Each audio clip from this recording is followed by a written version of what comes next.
आज का शैक्षणिक संवाद जन शिक्षा केंद्र स्तरीय उसकी पूर्व तैयारी हम कैसे करें, इसके बारे में हम जो है आपको बताने जा रहे हैं। शैक्षणिक संवाद अगस्त माह का आज जो है शिक्षक संदर्शिका हिंदी विषय की कक्षा 1 और 2 का आज संवाद जन शिक्षा केंद्र पर होने जा रहा है।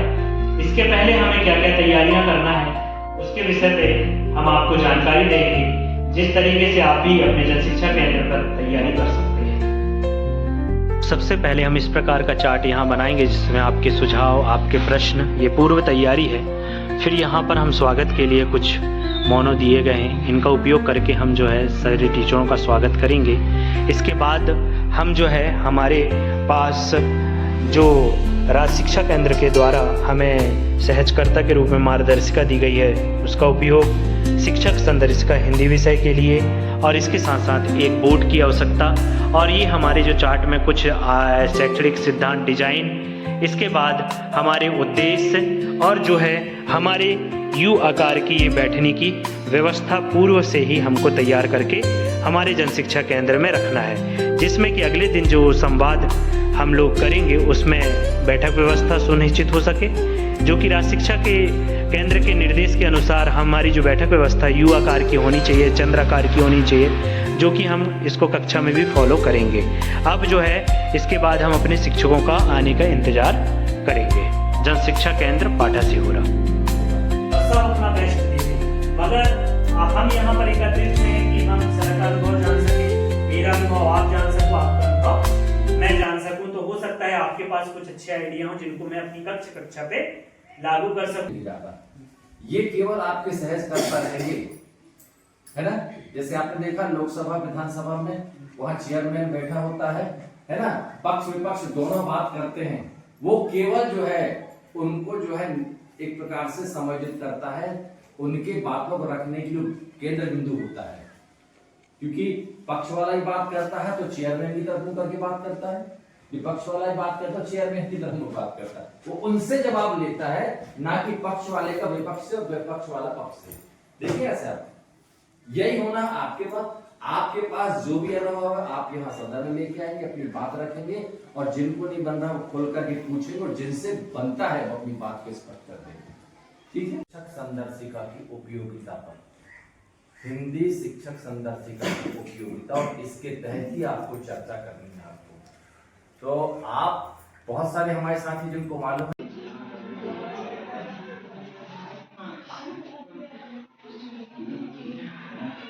दो की जोड़ियों में शिक्षक चर्चा करते हुए और विषय जो दिया गया है उस पे यहाँ पर तैयारी करते हुए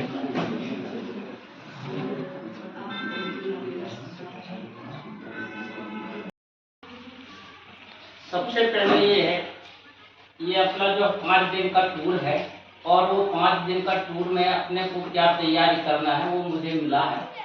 तो सबसे पहले जो है मैं तैयारी में ये सोचूंगा कि भाई मुझे जो है 5 दिन के लिए जो है किस विषय पे तैयारी करना है, और उस तैयारी में जो है मुझे सामग्री जुटाना है। सबसे पहले वो सामग्री में हो सकता है भाई मैं जा रहा हूँ तो सामग्री में एक तो रुपये पैसे हो सकता है, कपड़े हो सकता है, कुछ पेन पुस्तक हो सकते हैं, कुछ खाने पीने की सामग्री हो सकती है, और बिस्तर बेंडल भी हो सकती है, अगर रहने की ठिकाना नहीं है तो वो भी हो सकती है। जो घटक दिए हैं है ना, तो कितने घटक दिए हैं सर? 8।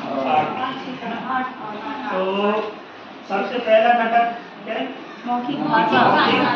मौखिक भाषा विकास, और दूसरा घटक है ध्वनि दक्षता, तीसरा घटक है वर्ण ज्ञान, चौथा घटक है शब्द भंडार, 5वां है धारा प्रवाह पठन, और 6वां नंबर में है समझ, 7वां में लेखन, और 8वां में है स्वतंत्र।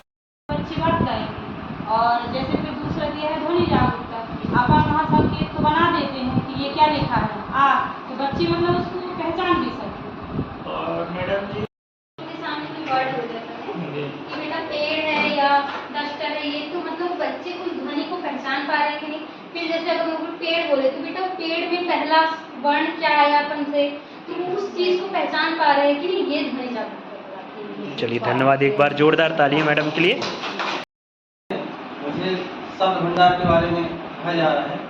कक्षा 1 और 2 के बच्चों को जब भी कोई पाठ पढ़ाते हैं उसके पहले उस संबंधित पाठ से बहुत सारे शब्दों का उनके साथ में उनसे बुलवाया जाता है। एक आध शब्द बता दीजिए, जैसे सबसे पहले तो अंतर बताएंगे कि बिना मतलब छोटा और बड़ा का, जैसे आ बताए तो आम शब्द से आ से आ जाएगा आम और आ से आ जाएगा जागरूकता में, है ना।